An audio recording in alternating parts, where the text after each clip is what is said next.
My name's Joel Gibbard. I'm the founder of the Open Hand project. At the moment we're in mission control, and this is actually the bedroom where I grew up. And so this is where the development started, and this is where it's been happening for the last few months. So this is the dexterous robotic prosthetic hand, and it's a low-cost robotic hand made out of 3D printed plastic. And I can close the fingers, and as one becomes impeded, it will stop trying to close. A nice test of this is using an egg, because it's a delicate object and it's also quite a strange shape.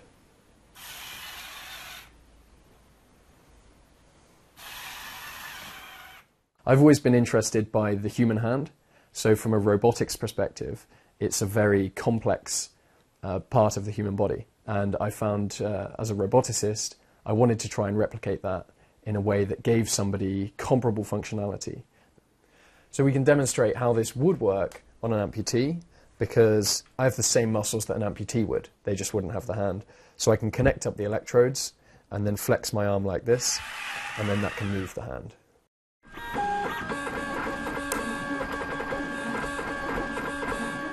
None of this would be possible without 3D printing, because prototyping in plastic like this would cost a lot. Every single time that you want to get a new part made, you'd have to send off for it, you'd have to wait for it to be delivered, and you'd have to pay a premium for all of that service.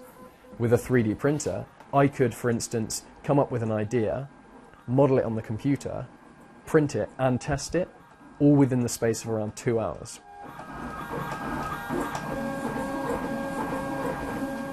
It's not really about the money for me, so all I'm trying to do is raise enough money through crowdfunding to complete the project, which should take a year, and by that point everything will be open source, everything will be online, and people will be able to make these devices themselves, make them and sell them if they want to. Perhaps if I feel that there's a business opportunity at the end of the year, I'll think about trying to make the hands myself and sell them, but for the time being at least, all I want to do is make the devices more accessible.